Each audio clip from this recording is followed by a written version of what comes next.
You're watching the Original Music Podcast with your hosts Raymond Hems and Rick Gathman.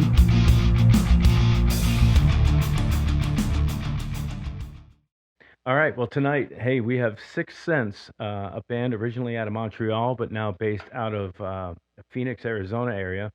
We've got Rob the Ripper and Killer V. How are you guys doing tonight? Excellent. Awesome. Excellent. We're super hyped. Hey, Thanks for having us. I'm glad, Rick Gathman, Ray Hems, he said, hey, I got some friends that would be great on the podcast. Yeah. I'm like, send them on. Let's go. Two of the most amazing musicians I know. Two of my favorite people on the planet. Two of the sweetest people I know. Genuinely, I love you both. You're just two of the most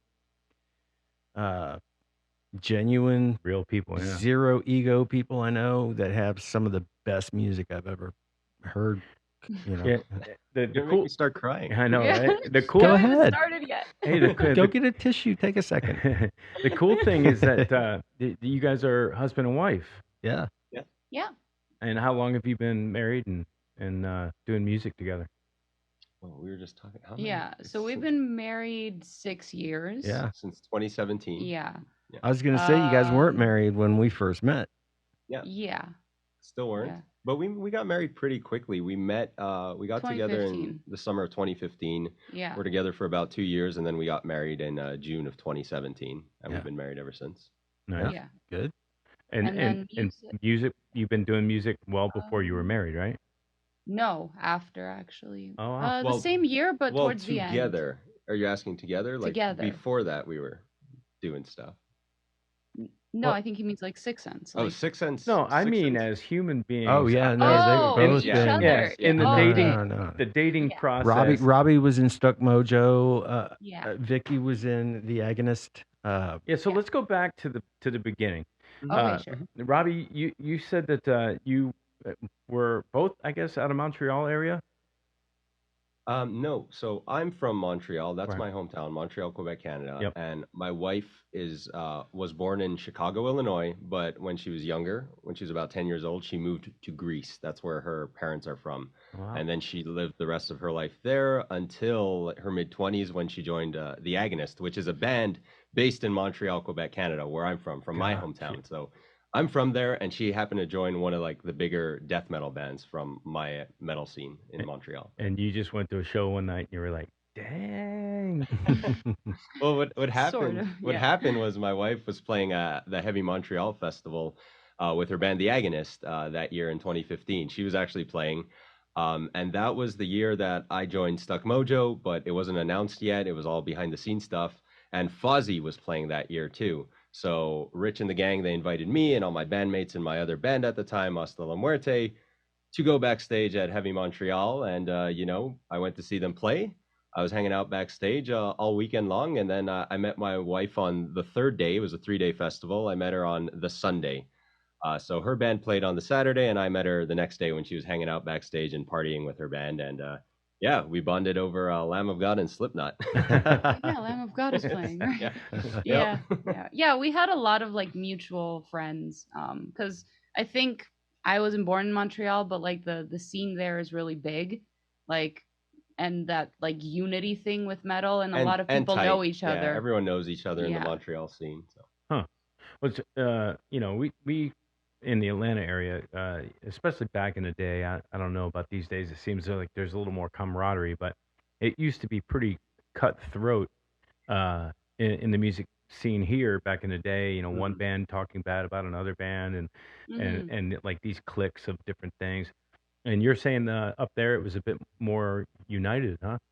Yeah, honestly, like even before like I was known for doing my own music or anything, like I was a big fan of the metal scene.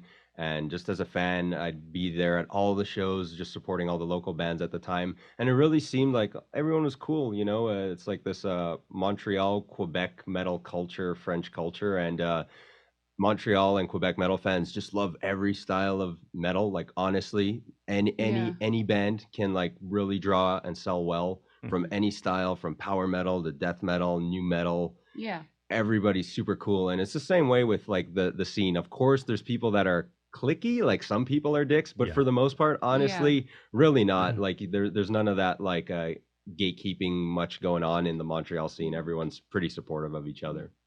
It's like exceptions, just individual people, and like Yeah. if any of that does exist, it's like they keep it on the down low. Like people talk shit maybe in person and like small Yeah. cliques, but Yeah. it's not like actively out there like, oh, we're better than you or anything Right. like Yeah. that. Yeah, You know, and they're never getting in anyone's way to like stop them No. from like succeeding. It's just, you know, Yeah. you can do really well. It's just unfortunately Canada and the Canadian music scene, and with visas, it's really difficult to make it as a full band, as a full Canadian band. Yeah. Yeah. Where would you like? I mean, you're talking about the Montreal scene. How many venues were there? You know, with live original metal music. You know, putting these people on stage, putting these bands on stage. How many venues were there that you guys were all fighting over? There's a lot. There's actually like maybe even like 10 to 12, Yeah. especially there's back like then. 3 like bigger ones where all like the international bands play. Yeah. You know, like around 1,000 capacity or more. Yeah. But then there's a lot of the smaller ones, like, you know, 300, 500 capacity, a lot of those venues. Yeah, there's like Petit Campus, Fufun Electric. At the time there was Coupe Catacombs. There's Piranha Bar. There's a Turbo House, which now. we're playing our Sicksense shows at. A lot. There's a whole bunch of like That's there's awesome. such a huge alternative and like punk scene Yeah. and metal scene like in Montreal. It's Yeah. really big. It's a thing. It's part of our culture. Now, are there venues that also are doing like we're inundated down here in Atlanta with like all the best venues are playing tribute bands to, you know, in your case, Brian Adams tribute band or a Corey Hart tribute band. You know, see what I'm doing there? Red Rider tribute band, going back the Canadian bands. But are there a bunch of the cover tribute band stages there as well as what you just talked about? They Of play course, the same of venues. course. They actually some of them even play these really big venues. Yeah. They'll play like this venue called Club Soda, which is like a huge capacity venue. 1,000. A Wow. 1,000. So it's pretty big for a cover band, and like they'll put on like free shows and they're like packed. Like it's a thing like the local promoters like put on these cover bands. Like there's like a Slipknot cover band, Wow. there's a Pantera Tribute cover bands. band, yeah, tribute band. You know, Bob Marley tribute Yeah. band, Korn tribute band. They have everything pretty Yeah. much, and they do this like once a month. There's like 1 or 2, 3 big cover band shows. That So go how on do a they month. get I away don't with think doing there's- it for free? Because a lot of people drink. A lot of so people they drink. make Oh, their Yeah, money. so they make their money off Door the deal alcohol. Yeah. or Everybody I mean, everybody drinks. We've been talking about doing this actually. So, Yeah. Yeah. you know, well, with us and, you know, a lot of the original bands that we're meeting through doing this, which has been a lot, Mhm. you know, it's amazing. We're trying to figure out a place or a venue or find a venue. I don't think we have a venue that would, you know, be 1,000-seater, but Yeah, I don't think we I don't even know that we'd be able to, you know, fill that. Yeah. fill that, even come close. But, you know, there's a couple of places around town where we could, you know, 200-300 maybe. Yeah. You know, Yeah. but Yeah. it's just to help, you know, the original bands get boosted a little bit and noticed. Yeah. You know, get their name pushed around a little bit. Yeah, But, because other than social media and an occasional, you know, small bar, 15 people are, you know, watching right. these. You know, it's very hard Yeah, to kind of. completely different level than what you two are on. Yeah, for sure. Well, when you're talking about these different size venues, you know, obviously, for me, the bigger the crowd, the better. You know, and you get the energy from the more people that are there into it, just feed you on stage. But there's something to be said about, you know, 150 people in a room as well. What are your favorite type of rooms and vibes? Yeah, I would, you know, agree that like the smaller, more intimate shows are better. Because you know that every single person is there for you and you feel that like give and take sort of energy. Whereas like I've played festivals with like 10,000 people and it just feels like a sea of Yeah. of like you don't see their faces, you don't see them singing along. It's kind of hard to connect. It's Yeah. really cool. It's really cool like when you see like mosh Right. pits happening and stuff like that and Yeah. like but it's not as intimate, it's not as personal. So, Sure. yeah. Yeah. I agree. Yeah, same thing. I have the same feelings as Vicky has. It's like it's really like a sea of people on these big festivals, and it's like you can't really connect with anyone individually, but in the more intimate, smaller club shows, you can see everybody's faces and you can see everyone's individual reactions, and Yeah. you really connect in a better way for me playing the smaller shows than festivals. Yeah, but the power coming back from a big crowd, and like you said, mosh pits, and when I have never played in a band that generated a mosh pit. I can say in my career. Well, let's Yeah. talk about the music. Yeah. But when that starts to happen on stage, it has to get you just amped up. Like, let's go. Yeah. That's got to be an energy enhancement. It is for sure. Yeah. Like I'm not downplaying it. I think everyone's different at the end of the day. Like, some people are just like born to play shows and they feel like at home when they're on stage. And I think those types of people really thrive Mhm. playing to huge crowds. Whereas like for myself, it's not something I was always comfortable with. Like I'm still not comfortable with it. I just do a lot better. Yeah. But it's not that like playing to a big crowd terrifies me or anything like that, but it's the lack of connection that doesn't make it like hit as hard. Or it's like it's cool and all, but I really look for those individual people at all the shows where like someone that knows all the lyrics, someone that is really feeling the music, and like that gives me that energy to like really put my best self forward. Whereas, playing to a sea of people, it's cool and all, but it just feels like I feel like I'm there doing my job more so, and then it Right. has cool moments, but I don't have that thing where I was, I'll walk off the stage and be like, wow, that one person knew every single song, Yeah. Have you How would seen? I know? have you two seen the movie Almost Famous? Yes. Oh yeah, of course, yeah. Well, that's Yeah. what the lead singer said. Yeah. I look for the guy who's not getting off, and I make him get off. Yeah. That's your job. Yeah. Yeah. Exactly. And- Exactly. And that's a that's a different position. I play guitar. That's a different position. I have to do, I've got to be a little bit animated and have fun. Act, even when I can't hear the stage is so loud. Everything is going wrong in my world, but you have to look like you're having fun and it's Yeah. all good. You guys on the front of the stage, yeah, there's a little bit more pressure, I think, for you guys. Yeah. Yeah. Yeah, 100%. How do you deal with that? Like pre-show, is there a pre-game warm-up that you guys do, or is there anything that you can do as a performer? Again, everyone's different. Like the thing you just said, I do know bands that have like pre-show rituals and stuff like that. Yeah. Some of them like take a shot before they go on stage to like calm the nerves. Yeah. Something I used to do, I don't do it anymore because I noticed that it like messes with like my digestive, like just taking a burning shot before going on stage and doing all these different vocals, like Yeah, not good. no thank you. Yeah. I learned to deal with it personally, just experience. The more you do it, the easier it becomes. Yeah. And you start finding the stuff that makes it easier. You feed off the crowd.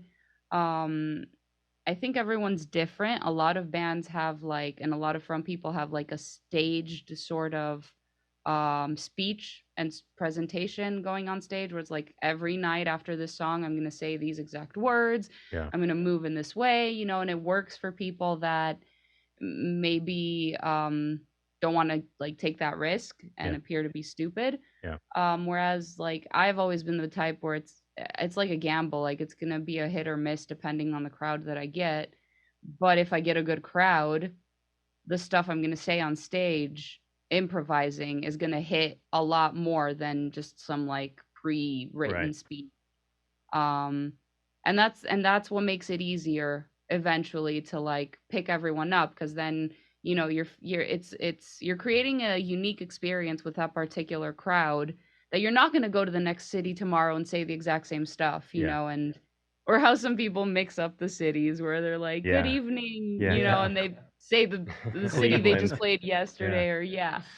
yeah. And then for me, it's like I'm always a ball of nerves before I get on stage, Yeah. except as soon as like the vocals kick in, and as soon as I start performing, it's like whoosh, I get possessed and it's autopilot, and it's Yeah. like the muscle memory kicks in, and I don't even have to think about the lyrics. It's just full on the performance side of things. And then in that regard, I feel a lot of musicians, they do this for the wrong reasons. A lot of people get into this to be like, look at me and I'm a rock star, and they want that praise from the crowd. But my mentality and my perspective on it is like, no, these people paid their hard-earned money to see you play, and you have to perform for them. You're there for them. It's not for them to praise you. It's you're the entertainer. You are the jester in this in like the court, and you got to be putting on a show for them to make them smile, leave knowing that they had an amazing time. So that's my take on it. Yeah, I think that's a very good point. And that I think is also where those pregame jitters come from. Is the same thing. If like right before you go on stage, I just did a show on Wednesday, 2 days ago, and you're standing behind the black curtain, you're looking out, you're waiting for your cue, the intro rolls, and it's like, all right, same thing you're saying. Yeah. We're doing this for them. Don't mess up. The don't mess up part isn't for me. I can take a mess up. Oh, I hit the wrong note or phrase. But those jitters come for me personally because I want to do my best, just like you said, for the people that have paid their money to come and see you. And giving up their night, got a babysitter, whatever it is that they do, that's where the jitters come for me, Vocal warm-ups prior to shows. You guys have a very aggressive, interesting style of singing. How in the world? How long is your set, and how can you do that for that long and be able to talk tomorrow? It depends on like how long our set is, and like if you're like the headline act or you're just playing support for another band. So like a set could be 25 minutes to 30 minutes if you're opening, or it could be up to like 45 minutes to an hour if you're doing a headline set. But regardless, we always do the same vocal warm-ups every time. We have our system and the same exercises we do every single time before we perform. We do the exact same thing pretty much. Maybe Vicky does a bit more, because her vocal style is more demanding with the singing involved. But essentially, we just have like the same routine and do it every time, and that's it. And it's just like to maintain your voice, you just have to be constantly practicing. You have to be, it's like a muscle. You have to be constantly practicing screaming vocals. If not, like if I go like 3 months without screaming, I can do it. But my voice will be blown out immediately after I'm done. And then the next day I won't be able to perform that aggressively again. It takes time to build up. Can I ask a stupid question about the growling? Are you inhaling or are you exhaling? Because I've heard people say before that when you're like, for instance, when Vicky sings, it's different than yours. Like I've heard you two scream together, and it's almost like you guys are screaming in harmony. It's the craziest thing I've ever heard. But are you exhaling or are you inhaling? Exhaling. Exhaling. So I'd say it's like before, like with rapping or screaming, I think they're very similar vocal styles. It's like I take my breath before like my verse or my segment, my section of vocals that I'm about to perform. And it's like for every punch, like every word, I'm like breathing out. And then like in between, I'm breathing in air, breathing out on the punches. When the vocals are coming out, it's boom. You're just taking fast breaths. Taking super fast breaths. Yeah. It's like taking super fast breaths in between. So it's like inhaling the oxygen, boom, and then pushing it out with the vocals. No, but like to add to that, every scream style, well, not scream style, like there's different ways of screaming, and like we have different technique. I can hear it.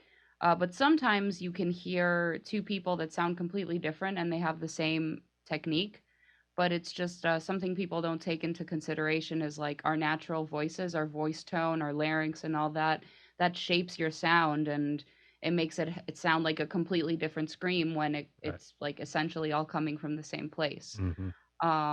So with Robbie, I find it's a weird, like it's the opposite. Like if I hear him in the room and you hear me in the room, just raw without music, you'll be like, oh, they sound completely different technique, different style. But then in the song, like you said, it really works. It like connects. It almost sounds like it's amazing. I don't know. Well, it's weird how that works. Even when you're doing like a scream vocal, I mean, you can still control the pitch of that, yeah. right? So I mean, you're still screaming in Yeah. key, Yeah. right? So I I guess, think if yeah. you're good, like these two are, Yeah. I've heard screamers where it's just shit. Yeah. I'm not. I mean, it's just how I feel about Yeah. it. It just sounds like Yeah. what I hear is just a dude screaming Yeah. over a Yeah. kick-ass band, or not even necessarily a kick-ass band. Yeah. This band you guys have Yeah. is tight, Yeah. fun to watch. Yeah. The comedy with the bear. What's with the No. bear? What's with the bear? We're gonna go. I'm not even gonna go. I was just kidding when I said that. Well, we'll talk about the bear when we go into the video, for sure. But it, the whole combination of you two's, both of your vocals together, and then Vicky going back and forth with the singing. Who would obviously, I've always said this since the day we met, that your voice is absolutely beautiful. And my wife Lisa loves you guys, both of you guys. But yeah, and your band, I don't know where you got those guys, but damn. Well, but let's talk about the band history, like where everybody's from and all that stuff. But on the topic of singing, let's wrap this part up. Yeah. I just envision these two, like at home, when like nobody's around, just screaming at each other. Okay, so the beginning of that video cracks me up because it looks like, I'm like, I looked at Ray and I said, it looks like Lisa and like going to the grocery store, which is a joke, obviously, because we don't argue and scream like that. But do you guys ever do like just impromptu scream at each other in screamo matches? No. They're both. Look at them. They're both two of the most laid back, sweet people I know. I told you that. That's funny. We'll argue. Everybody argues, but not like that. Not We're like... not going to blow out our voices over it. Call it a practice. Yeah. Hey, wait a minute. If we're going to argue, let's go ahead and practice while we're at it. Maybe we should. We have to warm up first. So like by the time we're done warming up, it's blown over anyways. And you forget why you're even fighting. There might be something there. Yeah, that's awesome. Okay, so on to the band. We've got Cody on drums, Sam on bass, and then Bran on guitar. Yeah. And these are all people that you met in Montreal. And what year did the band get put together? We actually got put together. This band started before Vicky and I were even in the picture. It was actually Bran and Cody, our guitarist and drummer, were both in this band called Keychain. Keychain was a new metal band from Montreal. All the members were from Canada, pretty much. And they lost their singer. Their singer left the band. They parted ways with him. And they were looking for a new vocalist for Keychain. And one of my buddies, my guitarist in my band Hasta la Muerte, we aren't together anymore working on music, but Dave hit me up. It's funny. Dave actually helped get me in Stuck Mojo, and he helped get me in Sicksense, ironically. Wow. Two of the bands that I'm known for. It is ironic. It's pretty ironic, and like I love Dave. I wish I could continue making music shout out with to him, Dave for sure. Shout out to Dave. Dave Evangelista. He's the man, incredible guitarist. Yeah. But in any case, he turned me on to Keychain. He was like, you really should consider joining this band. I think they do great things with you. Bran's a great guitarist and he's a good dude. So I hit them up. I was like, yo, I'm interested in auditioning. They got a bunch of people that were interested. I think they had like over 20 or 30 submissions. It was something crazy like that from all over the place, like all over the States, all over Canada, around the world, probably. People like auditioned to try and be in this band. And I worked on 3 songs. Bran sent me two instrumentals. I did 2. I sent them back to him, and they were like with my style of vocals, just strictly screaming and rapping, because I can't sing. I don't call myself a singer. I'm a rapper and a screamer, vocalist, metal vocalist for sure, but not a singer. So I sent him the demos. He really liked my lyrics. He loved my lyrics a lot, and he was like, I really want to have singing in this band. What do you think of having a second vocalist? And he had somebody else in mind, somebody I guess who auditioned while I was auditioning. And I was like, okay, I do not mind working with a second vocalist, but I have a very clear-cut vision, and the storyline and the storytelling and the lyrics are super important to me. So if there is another vocalist in the band, I just want to make sure that I have control over the lyrics and the storytelling in our music. And he was like, okay. And while I was working on the songs, I wanted to have like template singing vocals to present to him as demos for somebody else to sing along to. And I have the perfect singer right here to provide those vocals. So initially it was just like Vicky was just doing in these template vocals for somebody else. And then while we were doing this, I was like, you know, what if we actually just have you straight up in the band? So the third instrumental Bran had given me, I was like, okay, we're going to write this one with Vicky in mind. Yeah. It's not just any singer, with Vicky in mind. And that song ended up being Make Believe, which was the first single we put out to the world as Sicksense. Yeah. And then, you know, the rest was history. It was like, oh, okay, this can work. And there was concerns because she was in the Agonist at the time, and to make it work. And then there's that like, well, you two are married. What if something, you know, happens with your relationship or whatnot?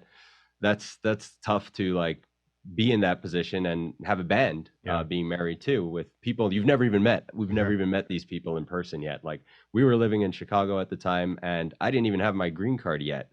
I wasn't allowed to leave Chicago during the immigration process. I had to stay there, so I couldn't even travel to Canada. That explains the huge delay in why our music came out all these years later.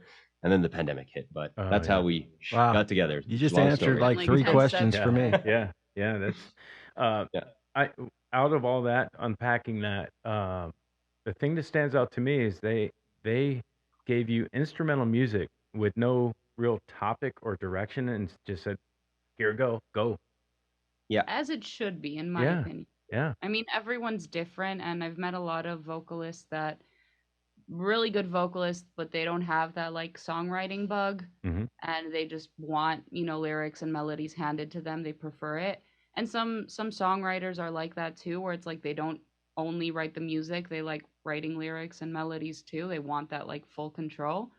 So it really depends who you're working with, and I could never work with someone like that, where it's just like, here are all the lyrics and here are the vocal melodies and you just sing it. Like that wouldn't be fulfilling. So right.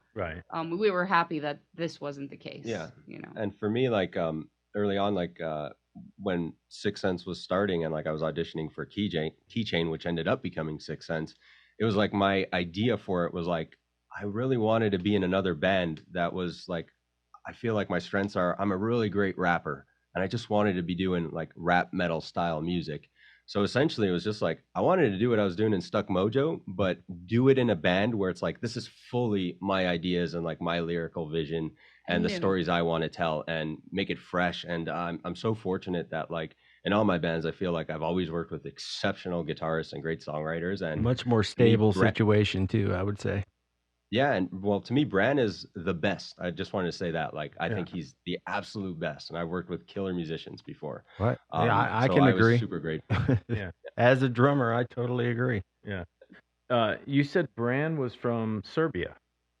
He's from, I believe he was born in Montreal as well, like I am. And then he did the same thing, like kind of like Vicky, where he went back to Serbia for like his teenage years, his early 20s. And then he ended up coming back to Montreal to pursue music seriously, because in Serbia, you know, it's limited scene there. It's like Europe's huge in metal, but that particular location, at the end of the day, if you want to get into more of like a hard rock, rock and roll style of music, it is better to just be closer to the States. So he came back to Montreal and to try and pursue that. And here we are. It's been a long journey for all of us, and we finally came together. Yeah, international travelers.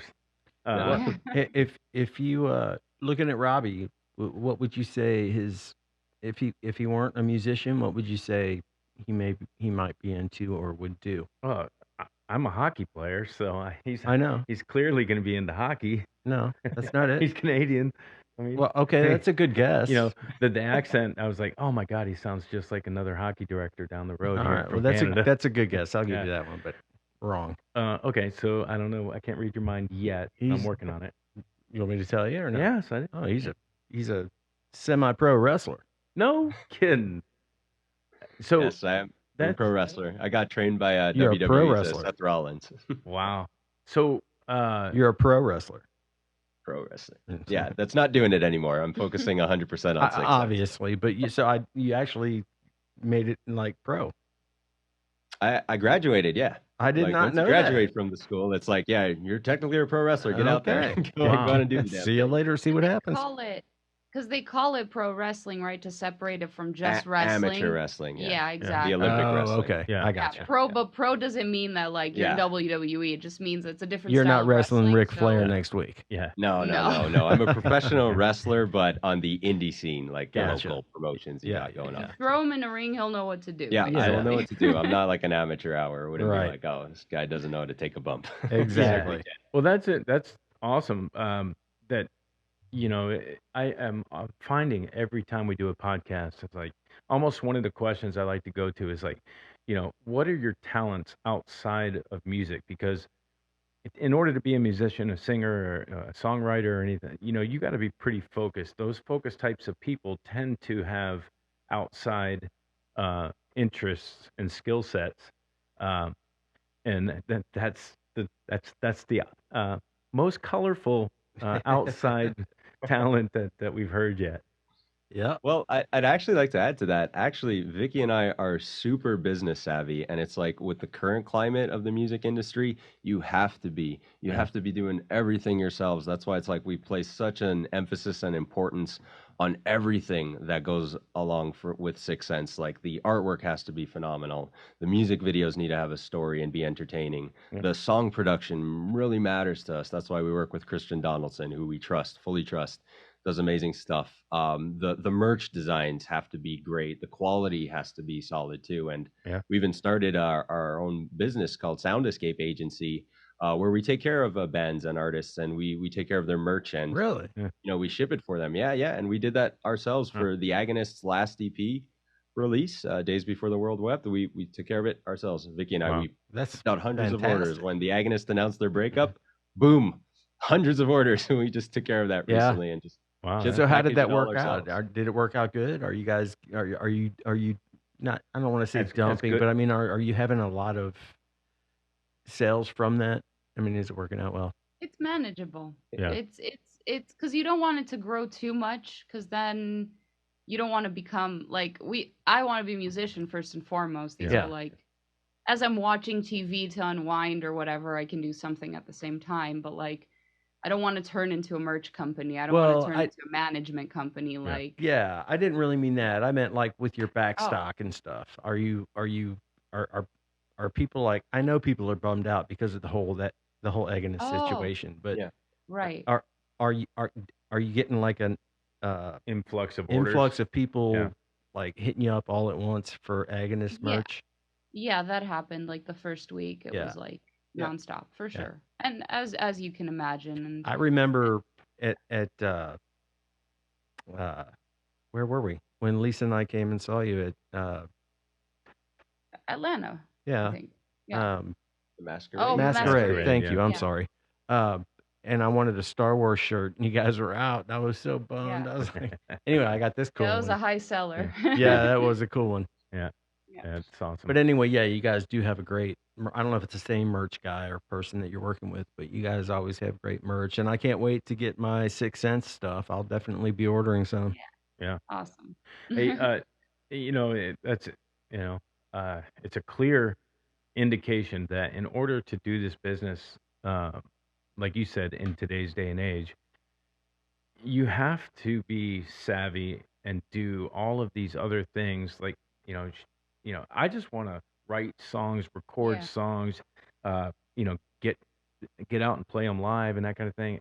I never thought that I was going to have to be a digital promoter and Yeah. a merch designer. And although I do kind of like that part, You're pretty good at it. yeah, I kind of do like that part. But you have to kind of be a master of all the trades. Yeah. It Yeah. was a jack of all trades and a master of all of Yeah. them, in order for it all to work. The story that you're saying in the back story, the wrestling and the rapping and the metal and it's got a very similar vibe of another artist that I see from Canada, Tom McDonald, who's now I guess in LA or wherever he is out Yeah. there. Are you familiar with him and what he's been doing? Yeah, of course. Yeah. Is he big up there? Are they mad In he Canada, left? I have no idea because I'm living in the States, so I haven't Oh, been to okay. Canada in a minute. So I have no Yeah. idea if he's big in Canada, but he certainly does have an incredible online audience, and he's doing the grind like completely on his own, which is super impressive, and Yeah. it's motivating. It's like, well, shit, He Tom's can do doing it. it. Yeah. He can Yeah. do It's doable. Yeah. It doesn't mean everybody can do it, but it can be done. Sure. Do you have your family involved in like I noticed on he's like, oh, my mom and dad are packing the shirts and do you have a support system like that, or is it all you guys? No, it's just for Soundescape Agency. It's just Vicky and I. Yeah. Except we just expanded. We have a European store now, and we have people that were that became part of our Vicky's community Mhm. that are helping us out with Yeah. that side of things that we Yeah, trust. we have people that help behind the scenes a little bit here and there, but we don't have like um an entire team of people where it's like you handle this, you handle that. Like maybe as we grow, Sure. that would be something because it's like I think it's all about balance, and it's like if like let's say Sicksense were to grow, or we sign or we bring other bands onto Soundescape Agency that are big, Mhm. it's like we're going to be making more money, and then so you have more money coming in, then you can hire some people, put them on payroll, and keep that balance because like as I was saying earlier, it's like yeah, you like you said you have to be a jack of all trades, but at the same time it's kind of unfair because like most people that get into this, you're like I just want to do the music. Yeah. And when you're trying to do all these things and you're on your own, you never put the other stuff aside. You always put the music aside. You're like, Yeah. I don't have enough time to practice today. I'm exhausted. I'll do it tomorrow. And then tomorrow never comes. Yeah. Whereas like you have deadlines for merch, for interviews, for promo, for social media posts, for this, that. Like somehow you never put that stuff like off. You're never like, I'll do that, next week. You handle all that stuff, and then the music is what you're not doing, which is like what you started doing. So Right. That's why it's you're a there. slippery slope. You have to like be careful, Yeah. basically. I think some of that comes from the ease of having a phone or an iPad or a laptop and wireless connection. You can find yourself doing admin. What I call it admin type stuff. When Yeah. I'm doing those types of things, like, I got to do this. It's all admin. But if I'm doing, if I'm writing something, I'm I'm in the studio section of this process, and Yeah. I'm when I'm doing that, I can't even think about the admin side. Yeah, and that's the thing. You need to like shut it out mentally because like it's not just something you can turn on.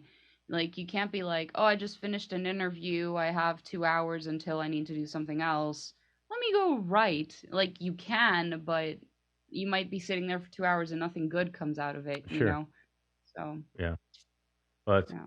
I was talking to and I think it was Sweet Soul Sister, and when I do these podcasts, we'll have a chat where we'll talk for hour and a half, 2 hours, whatever it is. But then there's a slight editing time where I can boom boom boom do the front, do the back, do a couple graphics. Then there's the rendering time. When it's time to render it, now I know I've got 2 hours of okay, what can I be doing while that's happening? And so I try to multitask like that when I was like, Yeah, okay, of course. get to a point, have something working, that's going on. Okay, I'm gonna go over here, I'm gonna do this, or I'm just gonna binge watch Ted Lasso. That's my downtime. When I do something good, I get a treat. Ted Lasso. I love that show. Anyway, so you guys have released a song called "Feed Them to the Wolves." Can you give us a little backstory on the story behind the lyrics on this song and what it's about? Yeah. Like I said, I wanted Sicksense to kind of be a continuation of what I was doing with Mojo, and Mojo was very politically based. So Feed Them to the Wolves happened to be one of the more political songs. Now, Sicksense isn't strictly a political band by any means, and it's like I feel like I wanted to write something that had a message that both sides of the political spectrum can, gravitate with. It's not political, it's societal. There's a difference. Yeah, Oh. Yes. it's more like Sicksense writes about societal topics that have become politicized Yeah. when Mhm. they shouldn't be. Yeah. So just clarifying. That's an important detail. Yes. You know. yeah. So it's just like about like where we're living in a society right now where everyone has to walk on eggshells, or they're choosing to because they're afraid to hurt people's feelings and just be afraid to just speak their mind and just be honest with people, where it's like it shouldn't have to be that way. We should just be able to say how we feel and, tell it like it is, because at the end of the day, that's what helps make things better. If you're just afraid to speak all the time and you're just sugarcoating everything with everybody, that's actually bad for society. And Thank this you. happens in the Yeah. arts all the time too, where people will blow up and like say like, "Oh, your music is so great and you're doing a great job," instead of just being honest and being like, "You know what, that riff was kind of trash. Those Yeah. lyrics kind of trash." Yeah. We live in that world where everybody just wants to clap for everybody else, and then like if you speak out against that kind of stuff, you get crucified. You get like you're the bad guy for saying that. Like, oh, how dare you? Mhm. So that's what my verses are about. It's about like trying to push through and fight through that backlash and calling it out. But then Vicky's take on the song, and I've been saying this all the time, like on our Twitch streams, where it's like, really, for me, I realized the potential with Sicksense, and I realized that this band can become really huge hearing her lay down the vocals for that bridge section. Because to be honest, when I wrote the verses, I'd already written like Make Believe, which I felt was very societal based lyrically. And Feed Them to the Wolves just felt like a continuation of the bridge, my rapping bridge part from Make Believe Mhm. in the verses. And then Vicky completely switched and flipped the meaning of the song with her lyrics and her vocals. And you want to add to? Yeah, add to That's that. Yeah. Yeah, well, I also wanted to say like that's kind of a bit how Sicksense started, given like the beginning of it, how I joined after, and I was busy with writing the orphans for the agonist at the time. So I was like, I just let Robbie take the lead, and it was just like, write what you want and I'll come in and I'll do my part. So like a lot of stuff were songs where like he wrote all the lyrics and I just like made some modifications and wrote my own vocal melodies, of course. But Feed Them to the Wolves was one of the songs that we wrote together.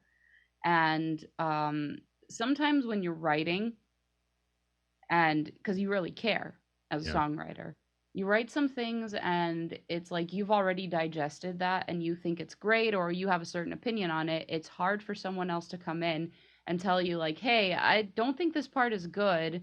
Let me throw it out or whatever. Let me do something else. With Feed Them, it was easy because he didn't even write any. Like he wrote the verses and that was it. And he Yeah. left like the chorus and the bridge open for me. So it was really easy to collaborate. But like since then, it's happened, sometimes where he wrote some stuff for me and I'm like, it's not going to sound good as a chorus, And just to put that in there, that it's like, it's important to put your ego aside and be like, wait a second, the best songs that we've written are the ones that were like a true collaboration where it's like, you brought something to the table that I can't bring and vice versa. Cause like, while I look at myself, for example, it's like I can play piano, I can write a whole song myself, but I can't do everything. Like I'm not a drummer, I'm not a guitar player, I'm not a rapper. So it's like I think it's valuable to look at all your band members and be like, Yeah. wow, you are amazing at that. Let's put all our strengths together, Yeah. and create something really cool. So to say all this, I think Feed Them to the Wolves is like the first song that we wrote that embodies that. Because he did his parts. Yeah. I came in. He didn't even explain what it was about. I kind of caught what he was saying by reading the lyrics. Mhm. But so I took it in a different direction because it's like Feed Them to the Wolves. The wolves could be anything and anybody. We all have wolves, surrounding us. Yeah. And I connected to his lyrics in a way as like being a musician that your fans, your audience, your followers, whatever you want to call it, can sometimes be the wolves in your life. Mhm. Because it's like this It's consumption. never good enough type of Yeah, the attitude. consumption that happens right now, the attention span that's like so low where it's like you put out a song and people are like, wow, that was a great song. When's the next one coming out? You know, Yeah. it's just like it starts making you feel like it's never enough. You do something, and you know this with content creation, like you were saying, it takes so long. There's like the interview, the editing, the rendering. Yep. You put in all this work, and in 5 minutes after a person watches it, it's like it's all gone. Yeah. They're like, when's the next thing coming? And you're like, wow. Yeah. And it just makes you feel like you're this product that people That's just disposable. consume. And Yeah. it's like, okay, yeah, next. Not What's next? disposable, but like refillable, I guess. Right. But that's how I interpreted those lyrics, and I just wanted to put a positive spin a little bit with the chorus and just be like, well, you're always going to get that no matter what. And it's not always from a bad place. I think sometimes people are just really excited and they just want more. Sure. That's Yeah. why we say in the chorus, like, give them more, you know, because people love what you're doing and they just want more and more and more. And I wanted the positive spin where it's like, that's why I say it's always enough. Because, like, if you're impacting some people's lives positively, it doesn't matter the amount of people, or you don't have to be playing to a crowd of people that's just for you. Like, you're making a positive change, you're helping people out, so it's enough, you know, like, take a breath, smell the roses, it's fine. There's you know, like I love like the contrast in our music. It's like not just like lyrically, it's like with the sound sonically. There's this big contrast of like, it's like my lyrics and my messaging is very aggressive and abrasive, and even like it's like that argument scene that happens in the start of the song where it's like I'm yelling and then she's yelling back. Where like it's like there's that marriage component involved, like relationships. You don't have to be married to somebody to go through this in any kind of relationship, like even with a friendship or a working relationship, that kind of thing happens where you butt heads with each other. And my verses are very abrasive, but then she's like the calm with her singing style. She comes in with that contrast where it's like, hey, relax, it's enough, things will be okay. And then she has that incredibly smooth bridge with the bass solo section going on where it's like it takes you to this fantasy world where it's like, wow, this like became like the world outside is crazy, and there's crazy guys rapping at you like Rob being an idiot, like just like always complaining about things. And then it's like there's people like Vicky that are like, you know what, you could tune all that out because that stuff doesn't really matter. And like it all comes together in that way. All marriages are the same. Yeah. I'm just gonna put that out there. I think in general. Well, even band relationships, say like the opening scene, which we're gonna go ahead and run this video here in a second, but the opening scene is just a band arguing in a car. Something we like doing. Yeah, that was great. That was great descriptions from both of you. Yeah. Wait till you hear this bass line that he's talking about. That's like when I heard that, and I told you I listened to the song 3 or 4 times already. It was because I couldn't wait to get to that part. It was like, damn, that's wicked. It's fucking great. Yeah. Wait till you hear this. All right, well, let's give it a roll here, and we'll be right back. Talk some more. Cool idea. What's up? What if we used the sick car that Deli's grandma gave us for our next music video? This car? Nah, I don't think so. I think we should all come in hot, all 5 of us, on pedal bikes. Coming pedal hot. bikes. Yeah, man. What's wrong with be you, tough. man? Look tough. All the Show cool no bands, weakness. they have real flash, Show dude. no weakness. Think Come in Poison, hot. think Motley Crue. No, they don't have come in bikes, hot. dude. They have flashy cars, dude. Quiet! Look, we gotta agree on something.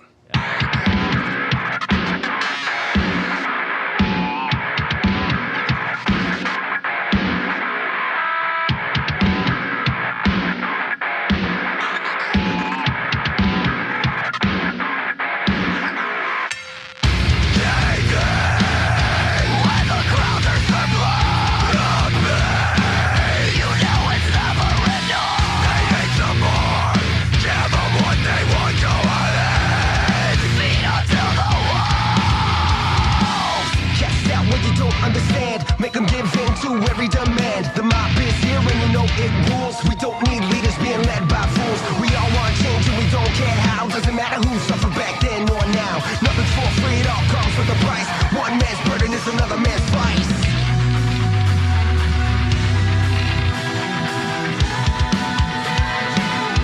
Don't you know what to do? When you open your arms to the world, it's always enough.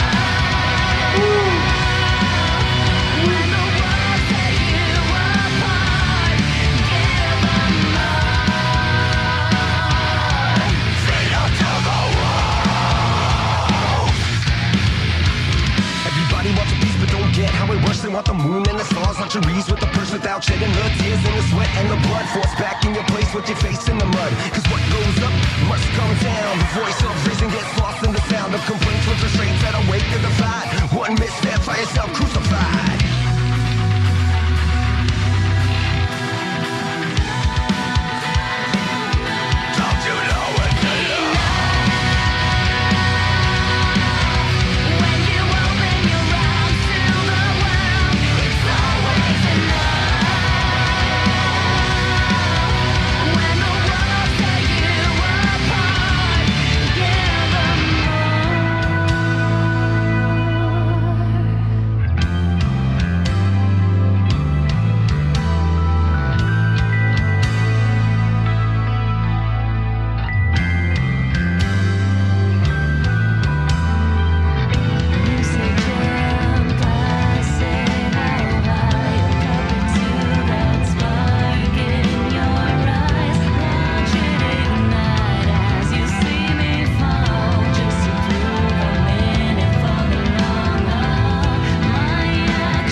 I don't want to be dramatic, but the bear is driving the car. Yeah.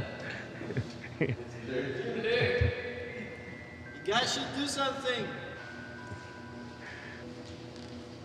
Oh, that was awesome.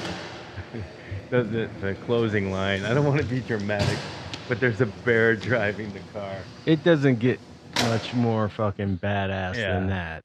I mean, come on. Yeah, that was brilliant. The guitar riff is sick. Yeah, the bass line, the bass player is amazing. Yeah, the bass tapping. The drummer's amazing, and the bridge is that's like you two are amazing, man. What you said earlier about sonically having the ability to do, I mean, a whole different world of some of the bands that you were mentioning earlier. I mean, this, like you said, there's really ambient keyboards going on in the. I mean, it's nice. I mean, it's got all tasty little breaks. Yeah, you know, where it's just like, well, yeah, there it is. It's just fucking great. I do still want to see the two of them arguing over 3 eggs or 4 eggs. Yeah. Hey, where did the cars come from? Where did the old Bronco come from, and all those the official. Sorry, we didn't hear anything. Yeah, sorry, there was an ad playing. Oh, okay. Yeah. Okay, All sorry. right, we'll start over. Anything you guys said. Well, that's okay. We were just. I'll start over. We were just ranting to ourselves. It's perfect. We were just bragging about how sonically this song, you now have the ability to go anywhere you want to. It sounds like, with this band. You know? Yeah. That's why I brought up this song as like kind of encompassing all that, because a lot of the songs, I mean, this was one of them that was also written before we the full lineup was complete. Like Bran had written a lot of these songs beforehand. But this one took more of a transformation. Like that bass part, for example, wasn't there. Like when he wrote that song and we wrote the vocals, it was a very empty part. Like it just had guitar. Yeah. So I added the vocals like really soft and a lot of different harmonies to kind of fill up that space. Yeah. And then we found Sam later on and he added his bass part over that because the bass is like lower in and octaves compared to the vocals, it doesn't clash. Sure. Like you could never put a guitar doing that while vocals are going. It's gonna be like Yeah. too messy to hear, right? Yeah, we wrote all these songs from Kings Today and Fools Tomorrow like in 2017, 2018. Yeah. And then Sam came in 2019 and he recorded all his bass parts in 4 hours. Oh That's my what goodness. Christian Donaldson said. Wow. Yeah. It's Master. unbelievable. But- It's so But freaking because good. of that, he didn't have a lot of space in other songs, you know, to just kind of do what he wanted. And Right. this was one of the songs that was like, There's room. I can do Yeah. something cool, you know. And then after that was all done, like I added like these like little keyboard things that are happening as well, kind of the playing chimey, with the little Fill it up a little chimey bit. sounds I heard in that. Yeah, Mhm. yeah, I like sprinkled those on Yeah. afterwards, Yeah. but All Vicky. Brilliant. It's so good. yeah. God, it's so But good. Did you hear us fanboying out about the At last? the end of the song, the last man. line is, "I don't want to be dramatic, but there's a bear." There's a bear. All right, so what's up with the bear, Robbie? What is up with the bear? Well, it's like, you know, our band name is Sicksense, and like we like to incorporate that like in all parts of our art and what we do, like with our merch and everything, and have like a sick sense of humor. So that's why we have like the skits going on at the start and end of I songs. love it. And Yeah. yeah, Love it. it's like the Deli the bear is like the elephant in the room. Hell yeah, he's your he's like Eddie. this- he's our Eddie, exactly. He's our Vic Rattlehead. He's our mascot. Deli Right the on. bear is Sicksense. It's like even if like there was like member changes that would happen or whatever, it's like I have this idea that Sicksense is more than that or can be more than that, and I want Deli the bear to be the embodiment of that. It's Oh, his like name's he Deli? represents. Yeah, his name is Deli. Yeah, and his name's Deli because he is Deli. That's his Okay, name. That's all his right, actual right name. Deli is Deli. Deli the bear.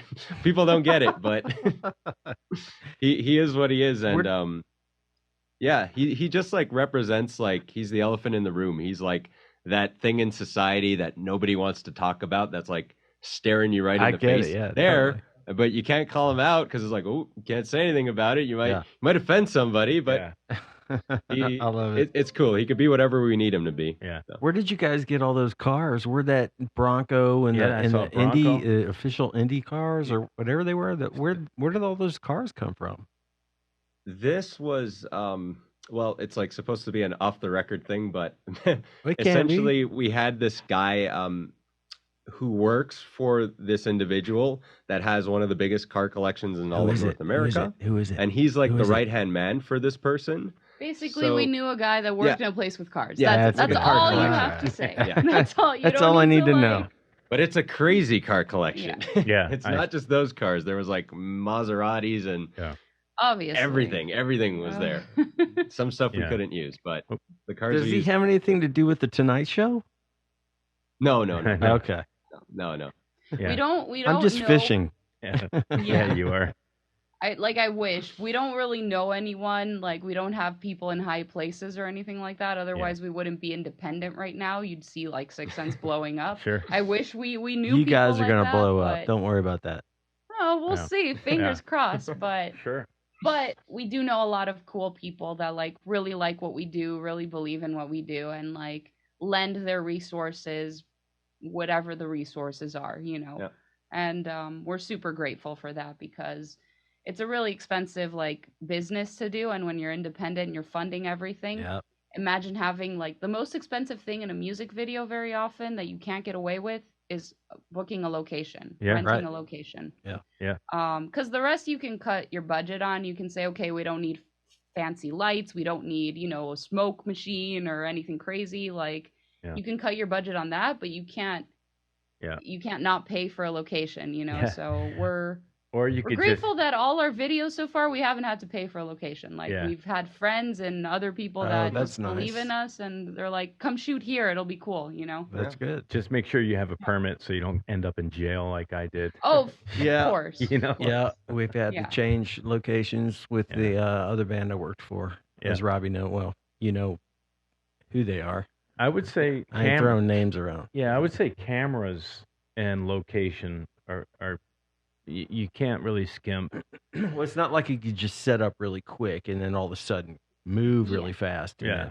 Exactly. It takes hours. Like we were at that place, everything fell behind schedule we started way later, and we were at that place until like 5 in the morning. Wow. Yeah.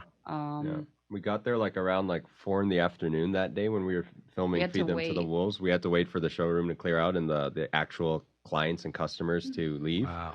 And then the rest of the workers call it a night. Then the one guy, he helped us out, hooked us up, and we were moving all the cars, setting everything up in place after everybody left.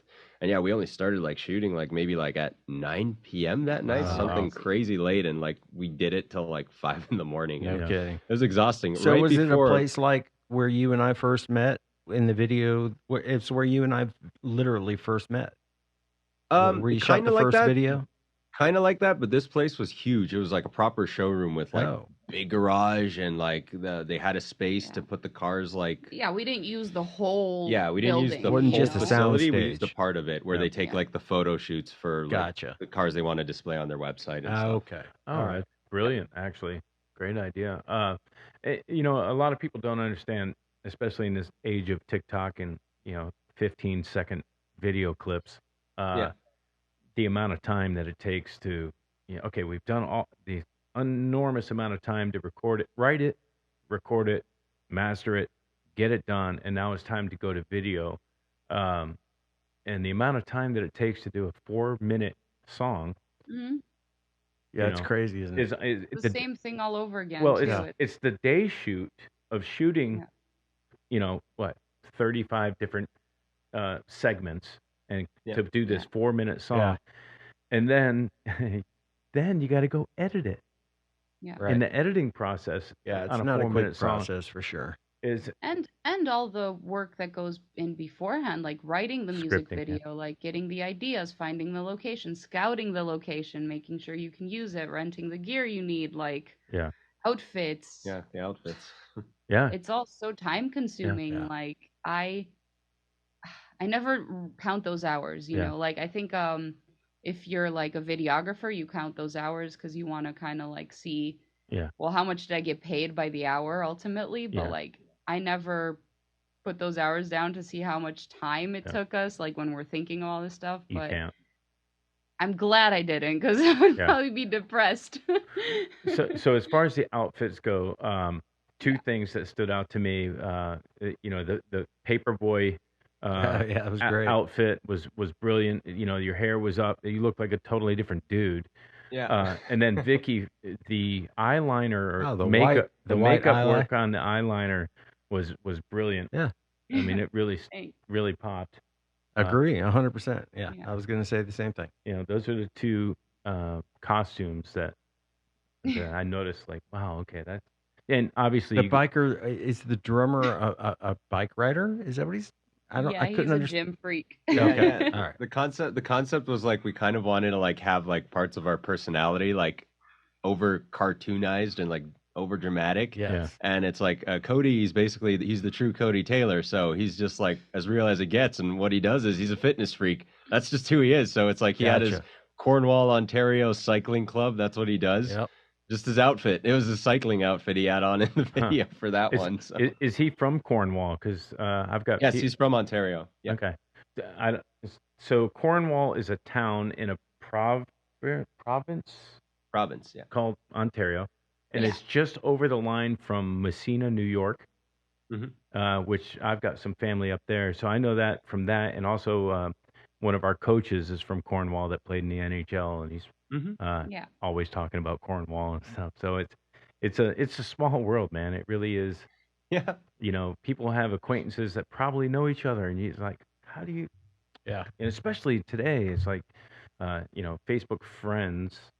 A lot of times for years, I would only friend people that were actually my friends, and I'm like, man, I know a lot of people. Yeah, I'm really careful about who I accept friend requests from. I dig into them a little bit, and like if it says I've got 20 mutual friends, I still check it out because you still don't know. I still don't trust Robbie. I'm not sure. Yeah, Robbie the Ripper, man. Robbie the Ripper. Dude. I'm like, I'm not sure.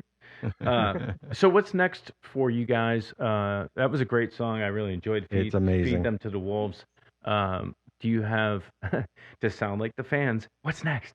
Give me more. Next is our we have the rest of our EP. Got it right here. Okay. Got the physical copies. Stretching. Yeah, well. This is Fools Tomorrow. Yeah. Yep. That's our next EP. The So we got artwork is 3 more so good. songs Yeah. coming out. The clowns, the crazy clowns on there. Love the art. Yeah, we got the Jesters up on Yeah. there. So that's next. And before that, we are playing our first ever live shows in where we started, where Sicksense originated in Montreal, Quebec. We are playing at Turbo House. It's a very intimate punk rock location. So we're doing our first 2 shows there, headlining. We're keeping it simple, just having a different band, support band each night.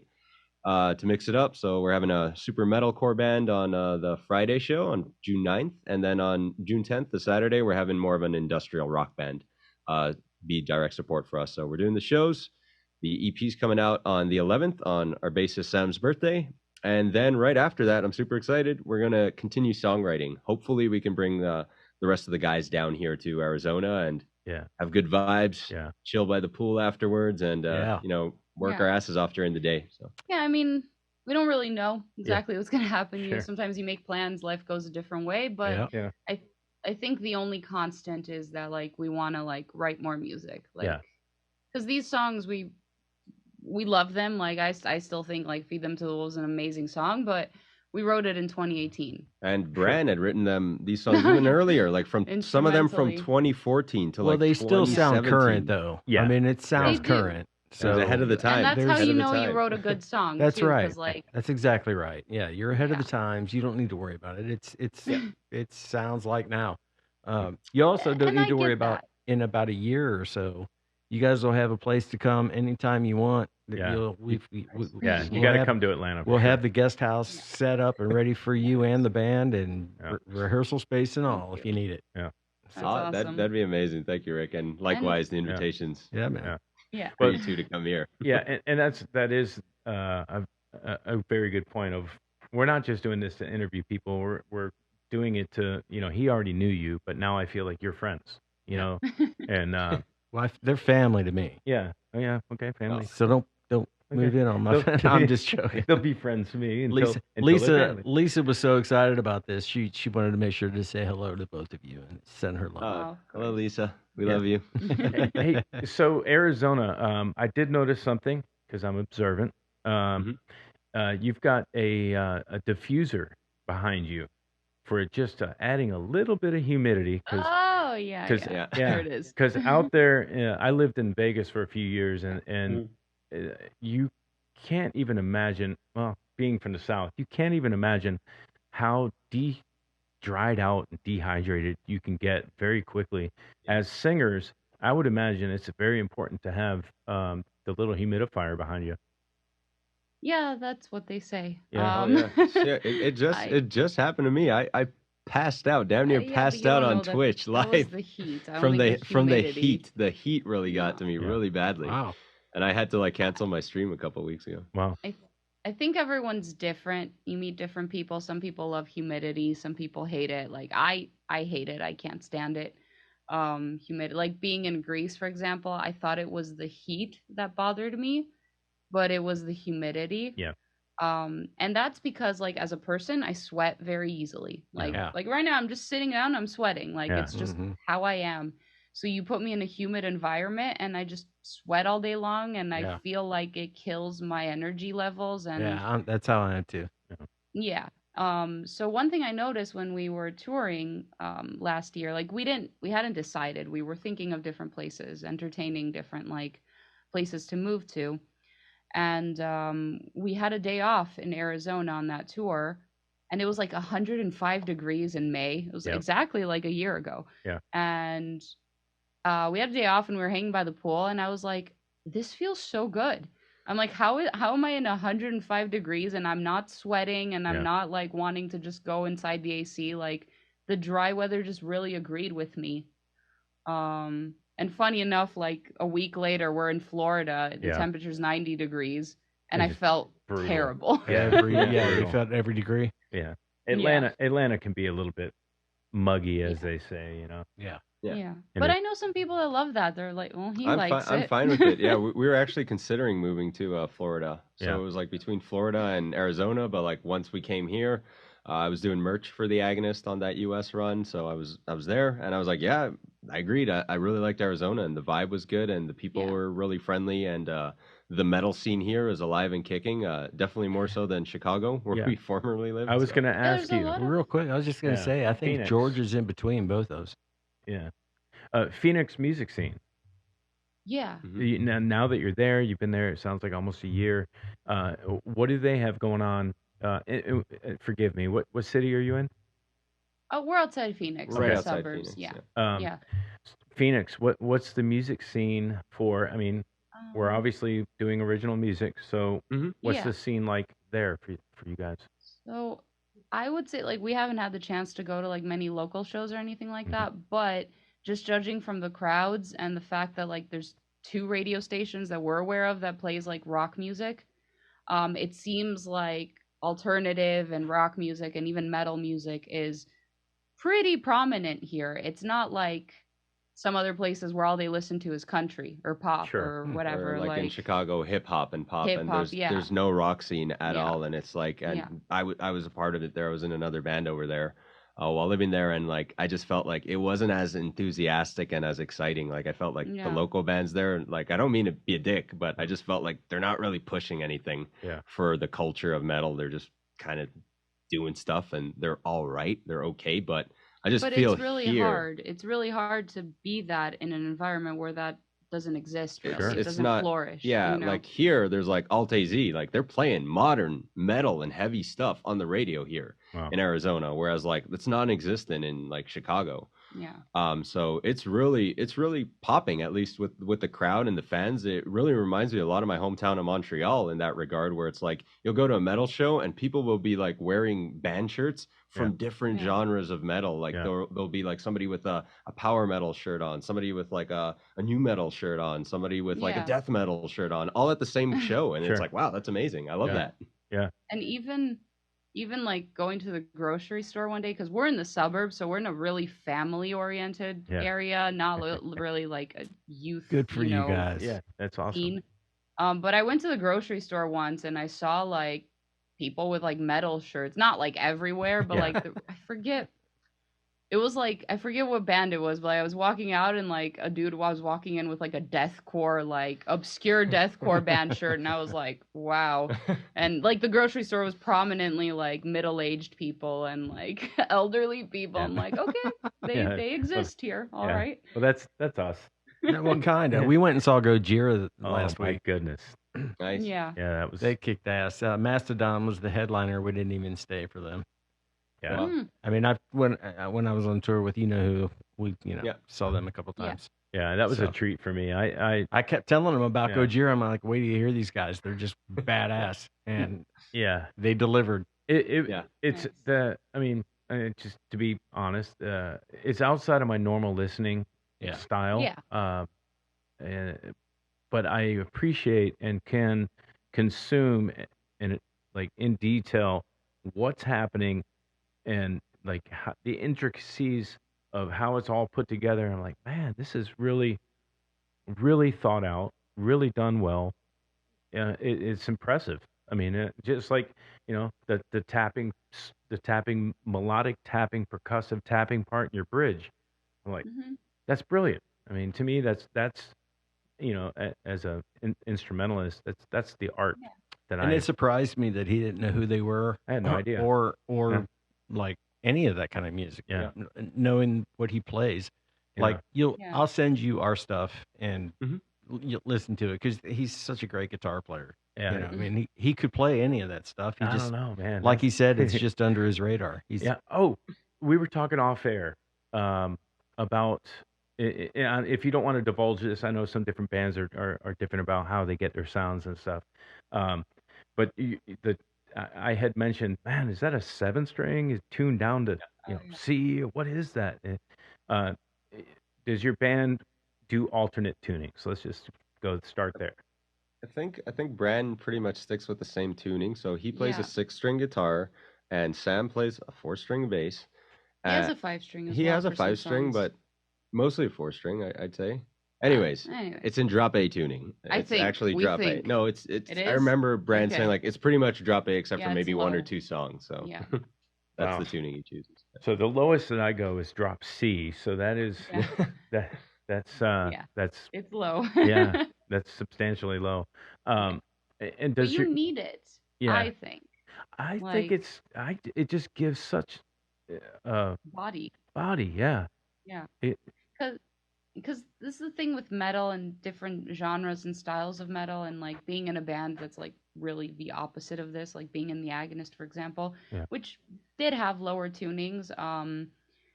But generally speaking, when something is faster and more chaotic, Mhm. you want to opt for a little bit of a higher tuning, Mhm. like maybe not standard, but not as low, right. because you don't want it to sound muddy and like clashing and all that. You want it to be clean, and for something to sound clean, it shouldn't be that low in tuning and pitch. Yeah. But with our music, where it's like with Sicksense, where it's groove based and it's not super fast paced, there's not like a lot of chaos. Like, yeah, there's interesting stuff happening all around, but in a way where it's like every element has its space in the mix. Yeah. We're able to drop that tuning as low as possible to get that extra oomph and like heaviness. Yeah.